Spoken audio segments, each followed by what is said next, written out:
আমি তো শুনছি যে এখনো চাঁদা তুলছে,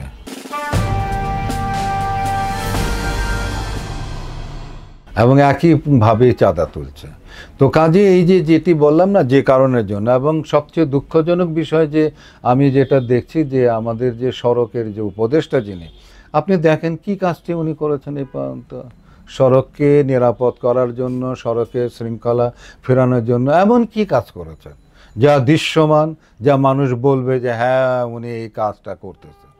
এমনকি এই যে চাঁদাবাজি বলেন, এই যে দখলবাজি বলেন, এই যে এই সমস্ত জিনিসগুলো, একজন ছিল আরেকজন চলে আসছে, এগুলোর ব্যাপারে উনি কি উদ্যোগ নিয়েছেন এই পর্যন্ত?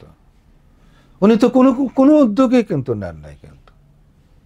এবং যদি না নেয় কোনো উদ্যোগ, আমাদের মানুষগুলো কীরকম, আমাদের মানুষগুলো হলো বাচ্চাদের মতো। কিন্তু বাচ্চারা কিন্তু দেখে, সে যখন দুষ্টুমি করে তার আগে দিয়ে খেয়াল করে যে তার দুষ্টুমিটা কেউ দেখছে কিনা, তাকে কেউ নিষেধ করছে কিনা। যখন দেখে নিষেধ করে না, তখন এমন পর্যায়ে দুষ্টুমি করে যে একটা না একটা কিছু ভাঙবে, চুরবে, অমুক করবে, কিংবা সে নিজে ব্যথা পাবে, তারপরে সে থামবে কিন্তু।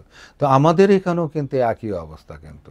এরা কিন্তু আমাদের যতগুলি এই যে আন্দোলন সহ এর আগেও যতগুলো আন্দোলন হয়েছে, এবং দেশ স্বাধীন হয়েছিল এর আগেও, যে তখনও কিন্তু মানুষের একটা আকাঙ্ক্ষা ছিল, একটা স্বপ্ন ছিল যে স্বাধীন হয়েছে দেশ, এখন আর দুর্নীতি হবে না, এখন আর ঘুষ দিতে হবে না, এখন প্রত্যেকটা মানুষ তার ন্যায় নীতি মতো চলতে পারবে, ন্যায় বিচার পাবে, জাস্টিস সে ঠিক মতো পাবে।